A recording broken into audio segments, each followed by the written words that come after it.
मिनश्शैतानिर्रजीम बिस्मिल्लाहिर्रहमानिर्रहीम।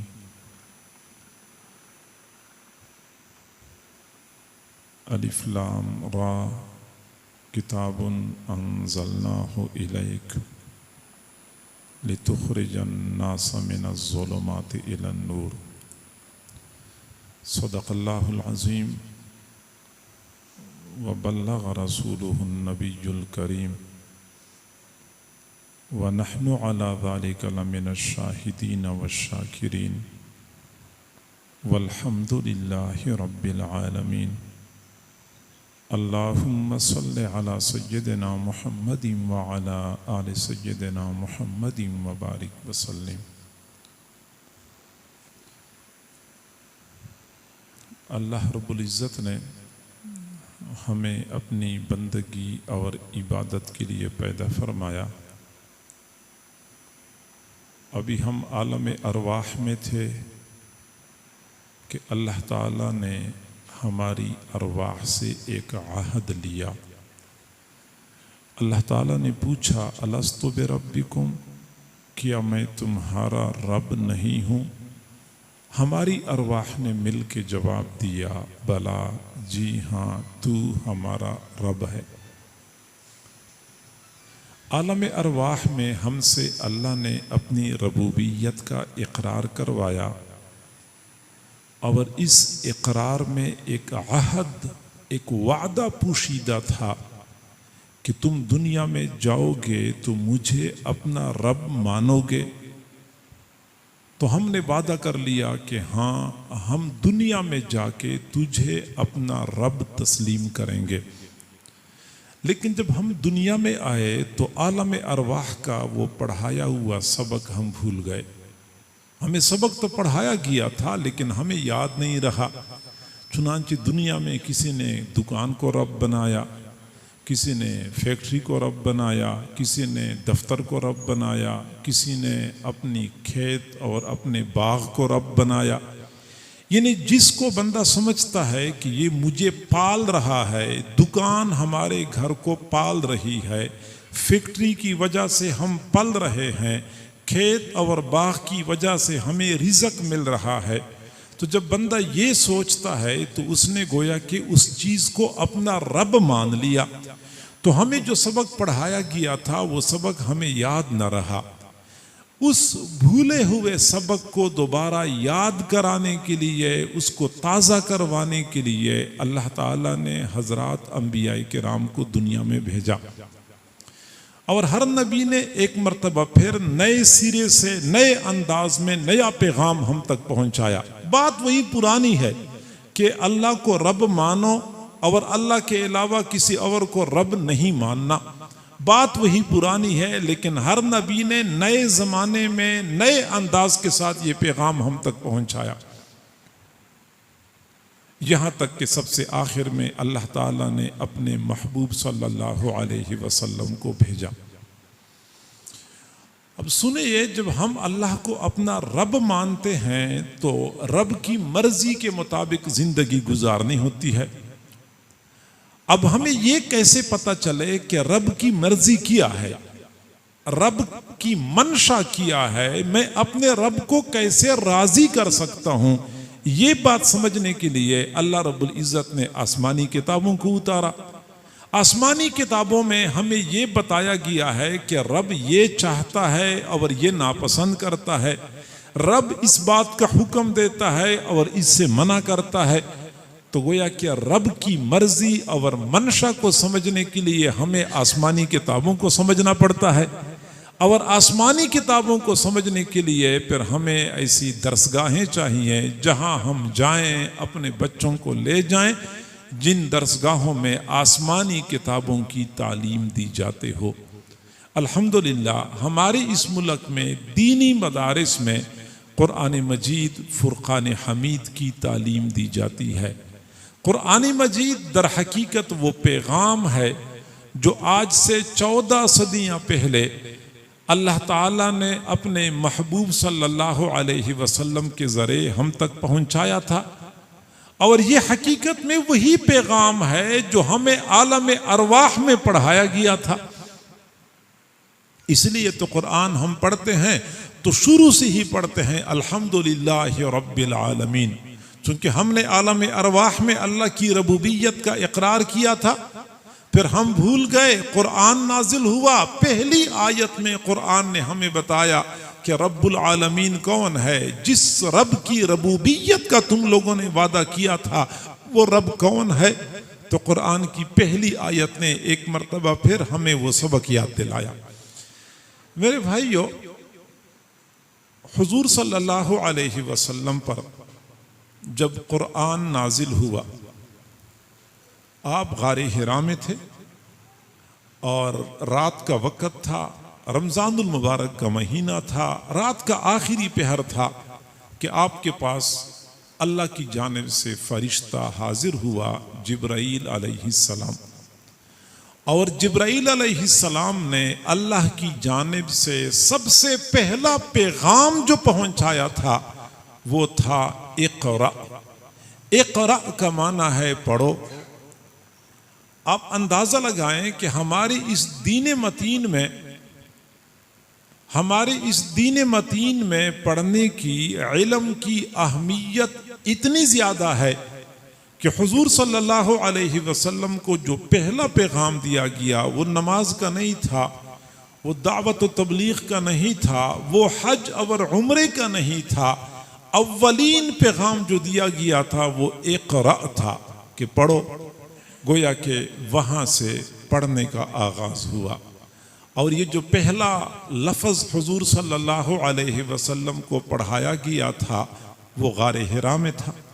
अब उसूल याद रखें कि जहाँ कुरान पढ़ाया जाता है उसको कहते हैं मदरसा। बेशक वो कोई दरख्त के नीचे लोग बैठ जाएं, किसी खेमे में बैठ जाएं, किसी गार में बैठ जाएं, उसको मदरसा कहा जाता है। यूं हम कह सकते हैं कि इस्लाम का अव्वलीन मदरसा गारे हिरा है, जहाँ पे अल्लाह के फरिश्ते जिब्राईल अलैहिस्सलाम ने कुरान मजीद का पहला लफ्ज़ इक़रा हुजूर सल्लल्लाहु अलैहि वसल्लम के सामने पढ़ा था। मेरे भाइयों, मैं ये कह सकता हूँ कि हमारी इस दीन में दीनी मदारिस की तारीख इतनी पुरानी है जितनी खुद इस्लाम की तारीख पुरानी है। वो इस्लाम का पहला पैगाम जहां पे रसूलुल्लाह को मिला था वो जगह मदरसा था। तो मदारिस की तारीख इतनी पुरानी जितनी इस्लाम की तारीख पुरानी है। फिर ये गारे हिरा मदरसा बन गया। फिर यही मदरसा मक्का मुकर्रमा में दारे अरकम में मुंतकिल हो गया, जहाँ पे हुजूर सल्लल्लाहु अलैहि वसल्लम हजरात सहाबा किराम को अल्लाह का पैगाम पहुँचाया करते थे, पढ़ाया करते थे। फिर यही मदरसा मदीना मुनव्वरा में असअद बिन ज़ुरारा रज़ियल्लाहु अन्हु के मकान में मुंतकिल हो गया, जहाँ पे हज़रत मुसअब बिन उमैर और अब्दुल्ला बिन उम्मे मक्तूम रज़ियल्लाहु ताला अन्हुमा लोगों को कुरान की तालीम दिया करते थे। फिर जब आप सल्लल्लाहु अलैहि वसल्लम मदीना मुनव्वरा तशरीफ ले गए तो वही मदरसा मस्जिद नबवी में मुंतकिल हो गया। सुफ़ा जो एक चबूतरा बनाया गया था वहाँ पे आप सल्लल्लाहु अलैहि वसल्लम हज़रात सहाबा किराम को कुरान और हदीस की तालीम दिया करते थे। फिर उसी सुफ़ा मदरसे की शाखें बनती गई। उसी सुफ़ा मदरसे के फैज़ पाने वाले दुनिया के कोने कोने तक पहुँच गए और जहाँ कहीं गए उन्होंने वहाँ पे मदरसे की बुनियाद डाली। कहीं दरख्त के नीचे, कहीं पहाड़ के दामन में, कहीं खेमे में, कहीं झूंपड़ी में, कहीं कच्चे मकान में, कहीं पक्के मकान में। चुनांचे ज़माने के हालात की मुनासबत से अपनी सूरत बदलता हुआ, अंदाज बदलता हुआ मदरसा इस मकाम पे पहुंच गया जहां पे इस वक्त हम मौजूद हैं। यूं समझ लें कि ये मदरसा गारे हिरा का वो फैज़ है जो आज से 1450 साल पहले हुजूर सल्लल्लाहु अलैहि वसल्लम को मिला था। ये वही फैज़ है जो यहाँ पे आप हजरात के सामने मौजूद है। और उम्मत मुस्लिमा की नई नस्ल इस मदरसे में और दाएं बाएं तमाम दीनी मदारिस में इस फैज़ से फैज़याब हो रही है। मेरे भाइयों, हमारे दीन इस्लाम में दीनी मदरसे की अहमियत क्या है, ज़रूरत क्या है, अफादियत क्या है, और दीनी मदरसे के हवाले से एक मुसलमान की जिम्मेदारी क्या है, ये बात समझने वाली है। आप हजरात को अच्छी तरह पता है कि इस पुरफितन दौर में,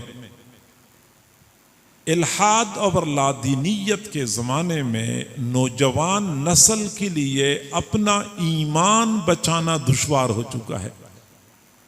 यूनिवर्सिटियों में और कॉलेजों में पढ़ाने वाले प्रोफेसर हजरात जो मगरिब से पढ़ के आए होते हैं, वो मगरिब से, कोई यूरोप से पढ़ के आया, कोई कनाडा से पढ़ के आया, कोई बरतानिया से पढ़ के आया, वहां से इल्हाद और लादीनियत के जरासीम ले आते हैं।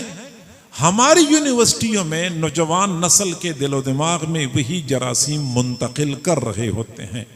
हमारी नौजवान नस्ल में से कई सारे तो वो होते हैं जो खुल्लम खुल्ला उस इल्हाद और लादीनियत का ऐलान कर देते हैं, उसका प्रचार कर रहे होते हैं, और कई सारे वो होते हैं जो कदर शरीफ होते हैं, वो अगरचे आलानिया तौर पे इसका ऐलान नहीं करते और नहीं इतनी जुरत का मुजाहरा कर सकते हैं, लेकिन दिल ही दिल में वो दीन इस्लाम के बारे में शुकूक शुबहात के अंदर मुब्तला हो चुके होते हैं।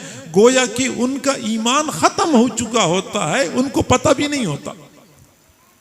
जाहिरी बात है कि अल्लाह की जात के बारे में, हशर नशर के बारे में, हुजूर सल्लल्लाहु अलैहि वसल्लम की रिसालत के बारे में अगर किसी के दिल में, किसी के दिमाग में एक बाल के बराबर भी कोई शक शुबह पैदा हो जाए तो उसका ईमान खत्म हो जाता है। तो कई नौजवान ऐसे हैं। तो इन हालात में अपनी नई नस्ल के ईमान की हिफाजत के लिए मदारिस अरबिया का वजूद इंतहाई जरूरी है।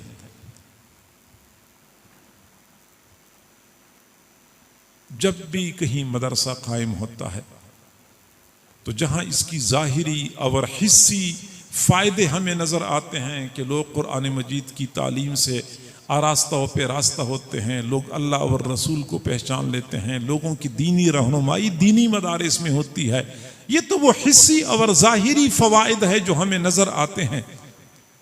लेकिन दीनी मदारिस की कुछ ऐसे मानवी फवाइद हैं जो आंखों से नजर नहीं आते, लेकिन वो फवाइद बहर हाल मौजूद हैं।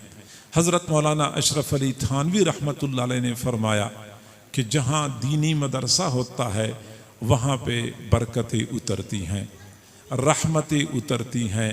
सिर्फ उस मकाम पे रहमतें नहीं उतरती बल्कि इर्द गिर्द की आबादियों पर भी उसी मदरसे की रहमतें और बरकतें उतरती हैं।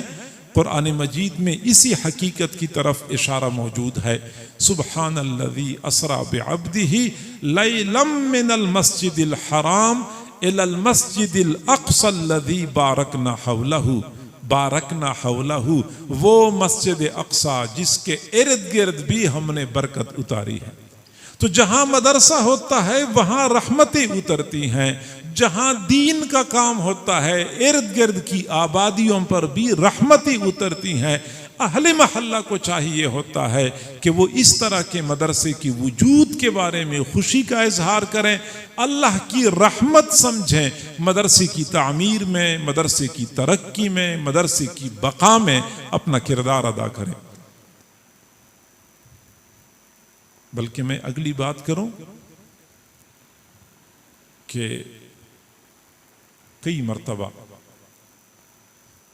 बंदों के अमाल और करतूत इतने बर्बाद हो जाते हैं कि अल्लाह ताला को अर्श पे जलाल आता है, फरिश्तों को हुक्म देता है कि तुम नीचे जाओ, इन लोगों के नीचे से जमीन को उठा दो, ऊपर ले जाओ, फिर उलट दो, सबको तबाह बर्बाद कर दो। इमाम शाह वलीउल्लाह रहमतुल्लाह अलैह ने फरमाया कि मैं कशफ की निगाह से देख रहा हूँ कि बस्ती के लोगों के आमाल इतने बर्बाद हो जाते हैं कि अल्लाह को अर्श पे जलाल आता है, फरिश्तों को हुक्म देता है कि इन लोगों के नीचे से ज़मीन को उठा दो, उलट दो, ऊपर से पत्थरों की बारिश बरसा दो। फरिश्ते नीचे आते हैं, हालात का जायज़ा लेते हैं, फिर अल्लाह ताला से अर्ज़ करते हैं कि ऐ अल्लाह, आपने तो हमें भेजा था कि इन लोगों के नीचे से ज़मीन को उठा दो, उलट दो, सबको तबाह बर्बाद कर दो, लेकिन वहाँ तो मस्जिद में या मदरसे में कुछ बच्चे कुरान पढ़ते हुए नज़र आ रहे हैं। तो अल्लाह ताला फरमाते हैं, अच्छा बच्चे कुरान पढ़ रहे हैं तो बस्ती वालों से 40 साल के लिए अजाब को मौखर कर दो। सच्ची बात यह है कि अगर हमारे करतूतों के मुताबिक फैसले उतरते, हम तो कब के तबाह बर्बाद कर दिए जाते। लेकिन अल्लाह ताला हमारे करतूतों के मुताबिक फैसले नहीं उतारता, और उन फैसलों के रास्ते में जो रुकावट है वो इन मदारिस का वजूद है। इन उलमा और तलबा की शब व रोज़ की मेहनतें हैं कि ये जब रात के आखिरी पहर उठते हैं, गर्मी में सर्दी में, ये छोटे छोटे बच्चे होते हैं, रात को भी देर तक पढ़ते रहते हैं, फिर फजर की आज़ान से पहले उठ जाते हैं।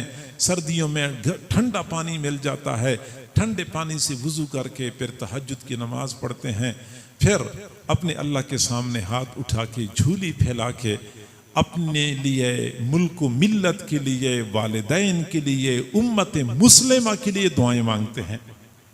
फिर यही मासूम बच्चों की दुआएं ही तो होती हैं जो हमारी बका का जरिया बनती हैं। वरना हकीकत यह है कि अगर हम अपने अमाल का जायज़ा ले लें, अपने करतूतों का जायज़ा ले लें, तो हम ये समझ सकते हैं कि पिछली उम्मतों में कोई एक बुराई आम हो जाती थी, एक बुराई की वजह से पूरी उम्मत को तहबाला कर दिया जाता था, नेस्तो नाबूद कर दिया जाता था, और आज इस उम्मत में वो तमाम बुराइयां कामिल तौर पे मौजूद हैं। माज़रत के साथ मैं अर्ज़ करता हूँ कि हज़रत नूह अलैहिस्सलाम की कौम की खराबियाँ इसी कौम के अंदर मौजूद हैं। हज़रत शुआइब अलैहिस्सलाम की कौम की खराबियाँ इसी कौम के अंदर मौजूद हैं। हज़रत सालेह अलैहिस्सलाम की कौम की खराबी इसी कौम के अंदर मौजूद है। हज़रत लूत अलैहिस्सलाम की कौम की खराबी इसी कौम के अंदर मौजूद है। कौम आद की सारी खराबियाँ इसी कौम के अंदर मौजूद हैं। बनी इसराइल के सारे बिगाड़, सारे फसादात इसी कौम के अंदर मौजूद हैं।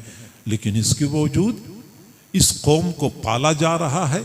मौका ब मौका बारिश भी उतरती है और ज़मीन से फसलें भी उगती हैं, बागात में फल भी लगते हैं, सड़कों पे चमकती दमकती गाड़ियां भी भागती हुई नजर आ रही हैं, फैक्ट्रियों का पहिया भी घूम रहा है, और मंडियों में माल आ रहा है और जा रहा है।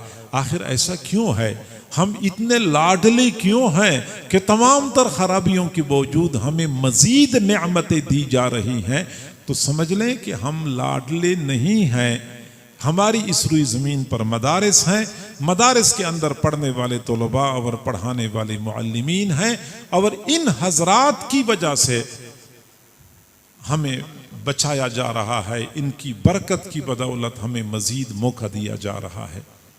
तो मदारिस के वजूद के जहाँ ज़ाहिरी और हिस्सी फ़ायदे हमें नज़र आते हैं कि नौजवान नस्ल का ईमान महफूज होता है, कुरान मजीद के साथ हमारी वाबस्तगी, हमारा ताल्लुक़ बन जाता है, जायज़ नाजायज़ हमें समझ में आता है, हलाल हराम का पता चल जाता है। अक्सर लोग मदारिस से शिकवा करते हैं कि मदारिस ने कौम को क्या दिया है, मदारिस ने कौम को क्या दिया है। तो मैं अर्ज करूं कि मदारिस ने कौम को देना किया था। किस मकसद के लिए मदरसा बना था? मदरसा बना था कि कौम को कुरान पढ़ाने के लिए कारी मिल जाए, मदरसे ने कौम को कारी दिए हैं। नमाज पढ़ाने के लिए इमाम मिल जाए, मदरसे ने कौम को इमाम दिए हैं। मसला बताने के लिए मुफ्ती मिल जाए, मदरसे ने कौम को मुफ्ती दिए हैं। निकाह पढ़ाने के लिए निकाह खां मिल जाए, मदरसे ने कौम को निकाह खान दिए हैं। मदरसे के क़याम का मकसद किया था, जो मकसद था मदरसे ने कामिल नहीं अकमल तौर पे उस मकसद को पूरा किया है। और अगर आपको अपने मुल्क में, अपनी इस कौम के अंदर कोई फसाद नज़र आता है तो मेरे भाइयों, वो मदरसे का बर्पा करदा नहीं है, वो यूनिवर्सिटी का बर्पा करदा है, यूनिवर्सिटी का बर्पा करदा है। मेरे भाइयों, अगर आप कहते हैं कि मुल्क के अंदर करप्शन है तो ज़रा रिकॉर्ड देख लेना कि इसमें करप्शन में मदरसों वाले कितने मुलव्वस हैं और यूनिवर्सिटियों वाले कितने मुलव्वस हैं। पता चल जाएगा कि मदरसे वाले 0% करप्शन में मुलव्वस हैं, सारे के सारे यूनिवर्सिटियों के पढ़े हुए हैं। कोई मुल्क के अंदर यूनिवर्सिटी का पढ़ा हुआ है, कोई यूरोप की यूनिवर्सिटी का पढ़ा हुआ है। वो जो बाहर से आते हैं वो और ज्यादा टेक्निकल तरीके से करप्शन करते हैं। अगर आपको ब्यूरोक्रेसी के अंदर कोई फसाद नजर आता है तो वो फसाद मदरसे का बर्पा करदा नहीं है। ब्यूरोक्रेसी यूनिवर्सिटी की पैदावार है, यूनिवर्सिटी का फसाद है। अगर आपको अस्पताल के अंदर कोई बिगाड़ नजर आता है तो अस्पताल में भी यूनिवर्सिटी के फैज याफ्ता मिलते हैं, मदरसों वाले अस्पताल में नहीं होते। अगर आपको अदालत में जज और वकील के अंदर कोई जुल्म और नाइंसाफी नजर आती है तो वकील और जज मदरसे की पैदावार नहीं है, वो यूनिवर्सिटी की पैदावार है।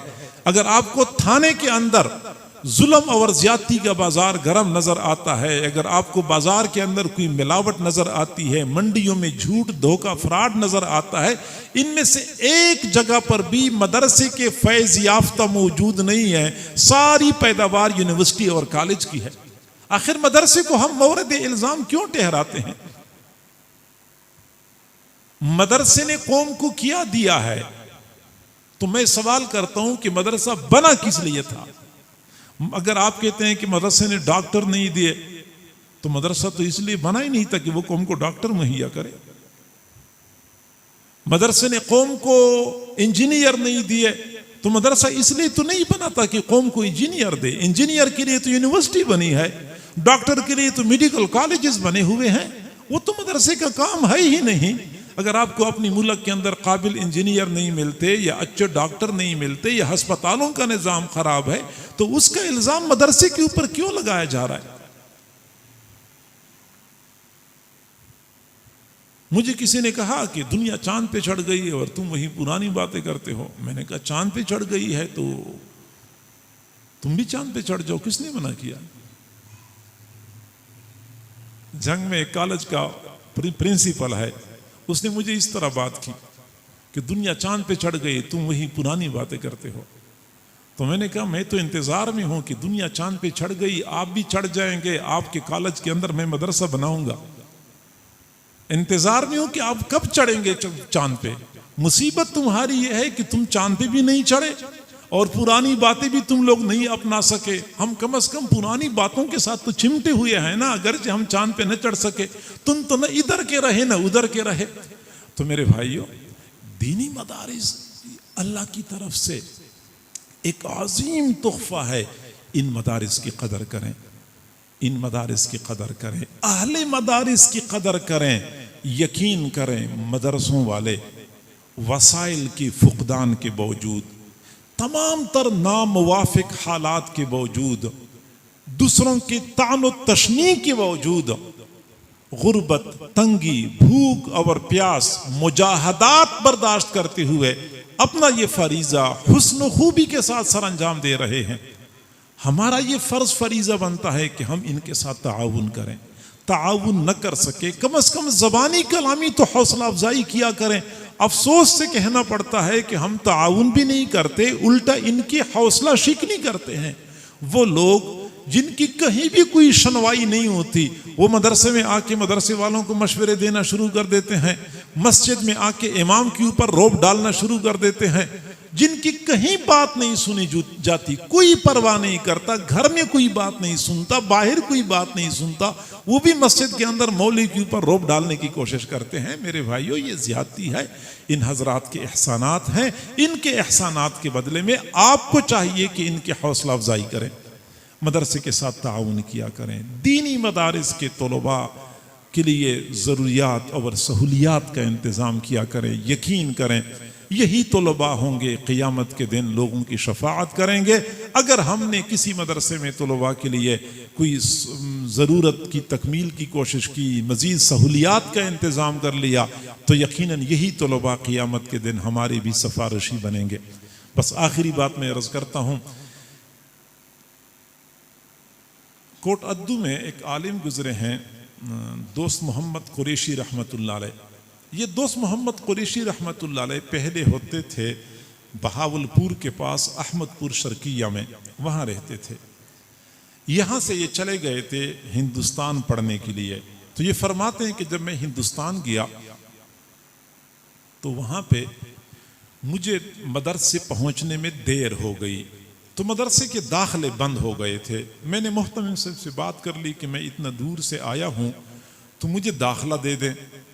तो मोहतमिम साहब ने मुझे कहा कि देखें, दारुल इकामा में जितने तलबा की रहने की गुंजाइश थी इतने तलबा तो हमने दाखिल किए हैं, और बावर्ची खाने में जितना खाना बनता है उतने तलबा तो हमने दाखिल किए हैं, मजीद हमारे पास खाने की गुंजाइश नहीं और दारुल इकामा में रहने की गुंजाइश नहीं।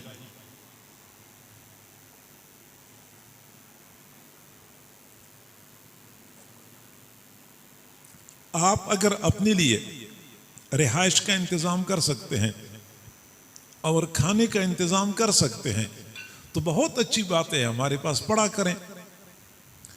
फरमाते हैं कि मैं परेशान था कि जब रिहाइश नहीं होगी, खाना नहीं होगा तो मैं पढ़ूंगा कैसे।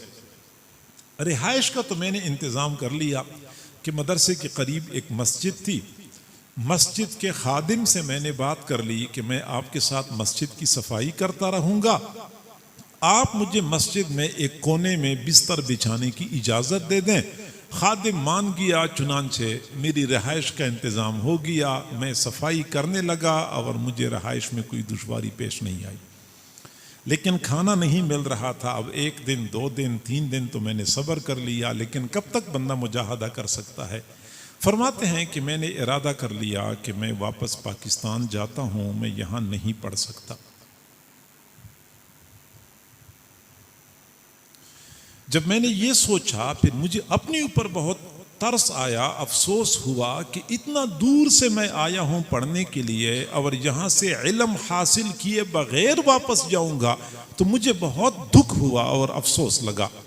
असर के बाद का वक़्त था, मस्जिद के दरवाजे से बाहर मैं बैठा हुआ था, बहुत मग़मूम और अफसुर्दा था। लोग आ जा रहे थे, आने जाने वालों में मैंने देखा कि एक बूढ़ी औरत थी। जब वो मस्जिद के सामने से गुजर रही थी तो उसने मेरी तरफ देखा, देखते ही वहीं पे खड़ी हो गई।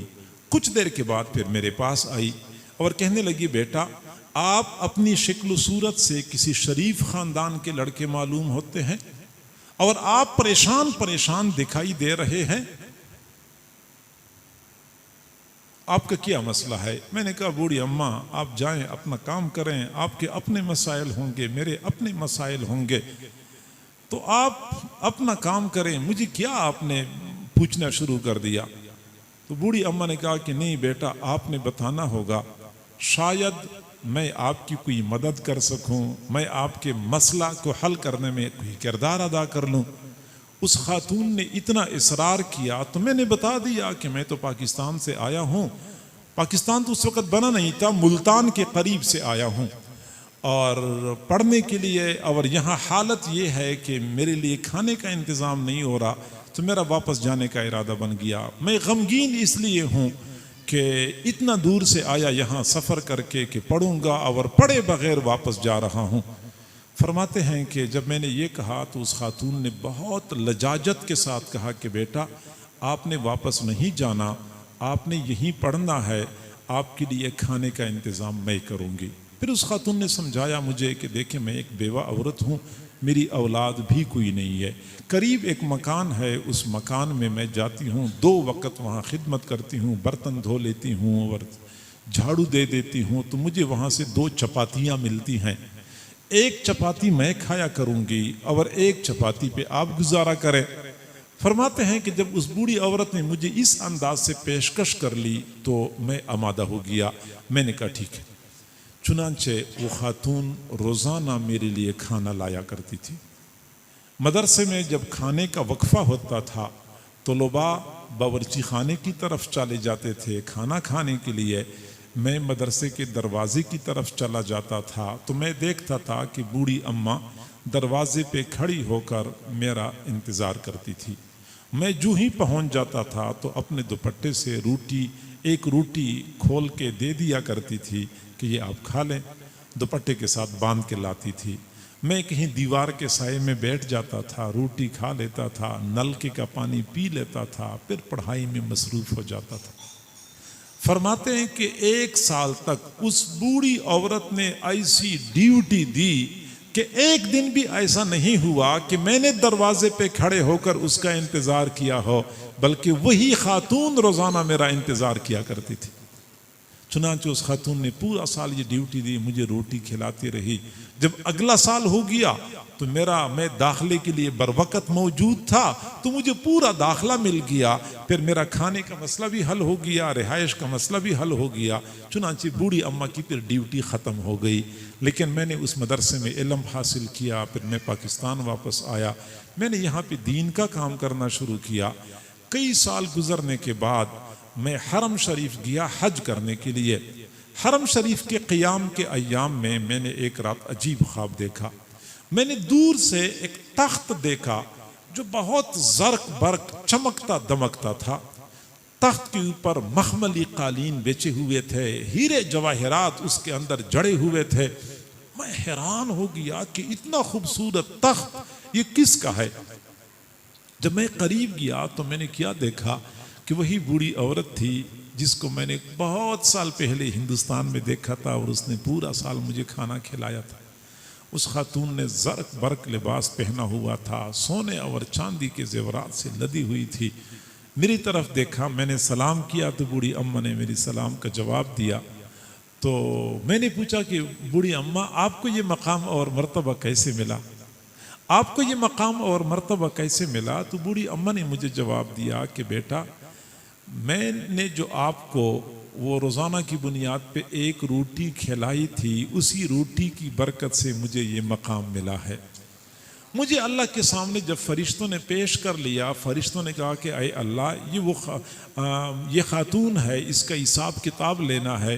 तो अल्लाह ताला ने मेरी तरफ देखा तो फरमाया कि ये वही खातून नहीं है जिसने मेरे एक मेहमान को खाना खिलाया था, जिसने मेरे एक मेहमान को खाना खिलाया था।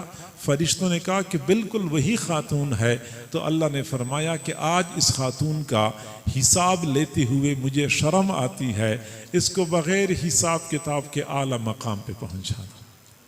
ये अल्लाह के मेहमान होते हैं, इन मेहमानों की कदर करें, जितनी आपसे हो सके खिदमत किया करें। सच्ची बात यही है, दीनी मदारिस के लोग मुहतमिमीन हो, नाजिमीन हो, मुदर्रिसीन हो, बहुत कलील मुआवजे पे बहुत बड़ी खिदमत सर अंजाम देते हैं। तो इनके साथ ताउन करना भी हमारी ज़िम्मेदारी है और इनकी हौसला अफजाई करना भी हमारी ज़िम्मेदारी है। अल्लाह ताला हमें समझने और अमल करने की तौफीक अता फरमाए।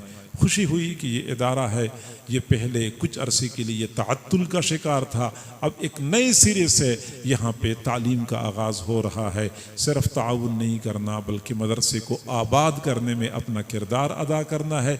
अपने बच्चों को, अपनी बच्चियों को यहाँ तालीम के लिए भेजना है। अहले महल्ला मौजूद होंगे, उनको चाहिए कि वो अपने बच्चों को भेजें। बहनें बेटियों तक आवाज़ जा रही है, वो अपने घर की बच्चियों को यहाँ भेजें। और अगर मदरसे वाले कुछ उम्र रसीदा ख़वातीन की तालीम के लिए कोई कोर्स मुरतब करें, कोई आसान सी तरतीब बनाएं, तो ये ज़्यादा अच्छा होगा, ताकि उम्र रसीदा ख़वातीन भी दीन इस्लाम की बुनियादी बातें सीख लें और कम अज़ कम अपनी इबादात और अपने मामलात, पाकी नापाकी, हलाल हराम को समझ सकें। अल्लाह ताला इदारे को तरक्की नसीब फरमाए, अहले इदारा की खिदमत को कबूल व मंजूर फरमाए।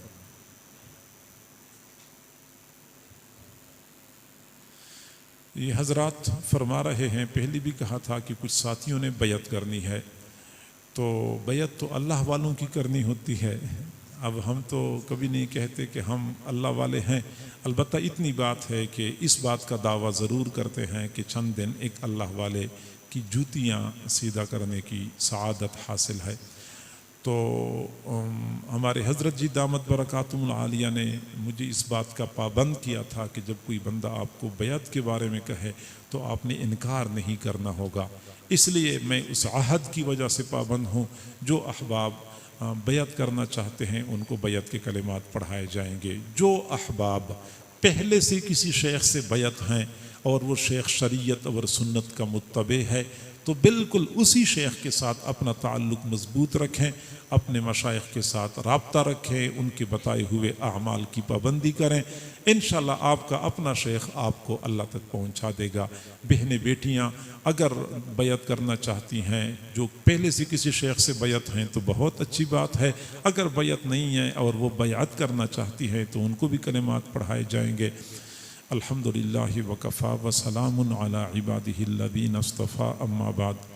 ये कलिमात मेरे पीछे पीछे पढ़ें। बिस्मिल्लाहिर्रहमानिर्रहीम। ला इलाहा इल्लल्लाहु मुहम्मदुर रसूलुल्लाह।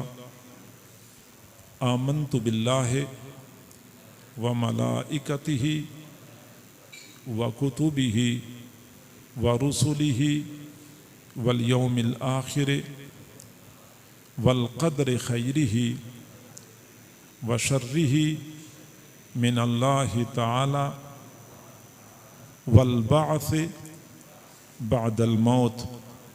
आमन्तु बिल्लाहि कमा हुवा बिअस्माइही व सिफ़ातिही व क़बिलतु जमीअ अहकामिही इक़रारुम बिल लिसान व तस्दीक़ुम बिल क़ल्ब। अशहदु अल्ला इलाहा इल्लल्लाहु व अशहदु अन्ना मुहम्मदन अब्दुहु व रसूलुहु। अस्तग़फिरुल्लाह रब्बी मिन कुल्लि ज़ंबिन व अतूबु इलैहि बिरहमतिका या अरहमर राहिमीन। इन कलिमात को पढ़ने से आप नक्शबंदी या सिलसिला में बैत हो चुके हैं। बैत करने के बाद चंद अमाल की पाबंदी करनी होती है। उसका फ़ायदा ये होता है कि गुनाहों से बचना आसान हो जाता है, नेक अमाल का शौक़ बढ़ जाता है। एक तो इस्तिग़फ़ार पढ़ा करें 100 बार सुबह 100 बार शाम। अस्तग़फिरुल्लाह रब्बी मिन कुल्लि ज़ंबिन व अतूबु इलैहि। दूसरा दरूद शरीफ पढ़ा करें 100 बार सुबह 100 बार शाम। अल्लाहुम्मा सल्लि अला सय्यदिना मुहम्मदिन व अला आलि सय्यदिना मुहम्मदिन व बारिक वसल्लिम। तीसरा कुरान पाक की तिलावत करें, एक पारा रोज़ाना। एक पारा ना हो सके तो कम से कम आधा पारा तिलावत कर लिया करें।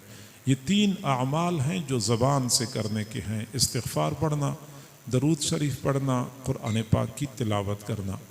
2 अमाल और हैं, उनका ताल्लुक़ इंसान के दिल के साथ है, उसमें ज़बान का अमल दखल नहीं होता। एक को वक़ूफ़ क़ल्बी कहते हैं। वक़ूफ़ क़ल्बी का ये माना है कि चलते फिरते, उठते बैठते, खाती पीते हर वक़्त ध्यान अल्लाह की तरफ रखें। आप काम काज में मसरूफ़ हों, लोगों से बातें कर रहे हों, तवज्जो अल्लाह की तरफ रखें, ये वक़ूफ़ क़ल्बी है। अगला अमल मुराक़बा कहलाया जाता है। मुराक़बा का तरीका ये है कि फ़ारिग़ वक़्त में आंखें बंद करके बैठ जाएं और ये सोचा करें कि अल्लाह ताला की तरफ से अनवारात आ रहे हैं, मेरे दिल में समा रहे हैं, मेरा दिल खुशी की हालत में कह रहा है अल्लाह अल्लाह अल्लाह। ज़बान से कुछ नहीं कहना होता, बस दिल की तरफ तवज्जो देनी होती है कि दिल अल्लाह अल्लाह कह रहा है और मैं अपने कानों से सुन रहा हूँ। ये मुराक़बा 15-20 मिनट के लिए करना होता है। ये 5 अमाल आप बाकायदगी से करेंगे तो ज़रूर दिल में तब्दीली महसूस करेंगे। फिर अपने शेख से रब्ता करना होता है, ख़त के ज़रिए, फ़ोन के ज़रिए अपनी कैफ़ियत बतानी होती हैं। शेख उन कैफ़ियत की रोशनी में आगे अमाल बदलते रहते हैं। यूँ अल्लाह ताला का क़ुर्ब हासिल करना बंदे के लिए आसान हो जाता है। मुझसे रब्ता करना अगर आपके लिए दुश्वार है तो आपके इसी शहर में हमारे हज़रत जी के 2 खुलफ़ा हैं, हज़रत मौलाना मुदस्सिर साहब हैं और दूसरे हज़रत मौलाना हकीम मोहम्मद एजाज़ साहब हैं। इन 2 हज़रात से अगर आप रब्ता रखेंगे, उनकी मजालिस में शिरकत करेंगे, उनसे आगे रहनुमाई लेते रहेंगे तो इंशाअल्लाह ये हज़रात आपकी रहनुमाई करेंगे और क़ुर्ब खुदावंदी का ये सफ़र आपके लिए आसान हो जाएगा। दुआ करो।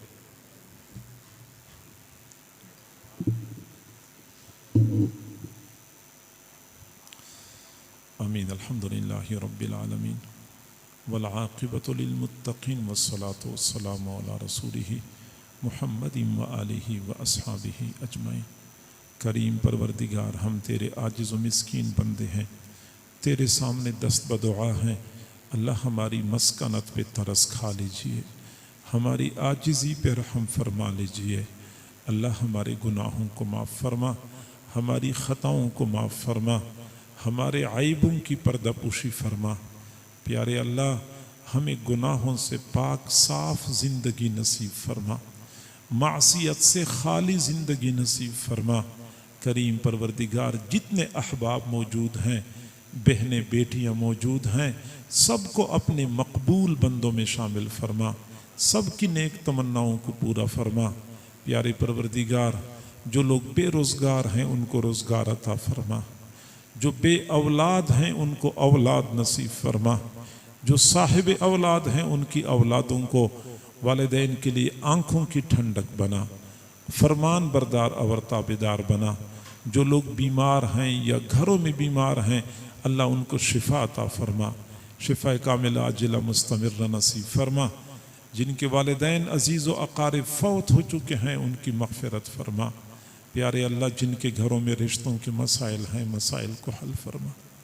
इलाहुल आलमीन, बहुत सारे ऐसे लोग मौजूद होंगे जिनके दिलों में छुपे हुए गम होंगे, वो किसी को बता भी नहीं सकते होंगे। अल्लाह, तू तो दिलों के भेद जानता है, उन छुपे हुए गमों को ख़त्म फरमा दीजिए। सबको अपने अपने घरों की खुशियाँ नसीब फरमा, घरेलू नफ़रतों को मोहब्बतों में तब्दील फरमा, लड़ाई झगड़ों को इत्तिफ़ाक़ व इत्तिहाद में तब्दील फरमा। करीम परवरदिगार, इस इदारे को दिन दुगनी रात चौगनी तरक्की अता फरमा। इदारे के फैज़ को आलम के कोने कोने तक पहुँचा। अल्लाह, जिन असबाब की ज़रूरत है, गैबी ख़जानों से असबाब का इंतज़ाम फरमा। प्यारे परवरदिगार, अहले खैर को इस तरफ मुतवज्जे फरमा, इस इदारे को, इस महल्ले के लिए, पूरे शहर के लिए मीनारा नूर बना, रहमतों की नुज़ूल का ज़रिया बना, नस्ल नौ की ईमान की हिफाजत का मरकज़ बना। करीम परवरदिगार, नेक लोगों के साथ, नेक आमाल के साथ, क़ुरआन की तालीम व ताल्लुम के साथ इस इदारे को आबाद फरमा। प्यारे अल्लाह, तमाम तर शुरूर और फितनों से मामून व महफूज फरमा। अल्लाह, आइंदा के लिए तअत्तुल से मामून व महफूज फरमा। ए करीम परवरदिगार, ए रहीम परवरदिगार, हज़रत मुफ्ती ज़ैनुल आबिदीन साहब, उनके बड़े भाई और इनके मज़ीद जो भाई हैं, इनकी सब की दीनी खिदमात को कबूल व मंजूर फरमा। यही इदारा इनके वालिदैन के लिए सदका जारिया बना, दराजात की बुलंदी का ज़रिया बना। इनके पूरे ख़ानदान में जो बड़ी दुनिया से चले गए हैं, अल्लाह सब के लिए इदारे को सदका जारिया बना दीजिए, दराजात की बुलंदी का ज़रिया बना दीजिए। मज़ीद अल्लाह ज़ौक़ शौक़ से दीन का काम करने की तौफ़ीक अता फ़रमा। हमारी इन दुआओं को अपनी रहमत से कबूल व मंजूर फरमा। व सल्लल्लाहु तआला अला खैरि खल्क़िही मुहम्मदिन व आलिही व अस्हाबिही अजमाइन। आमीन बिरहमतिका या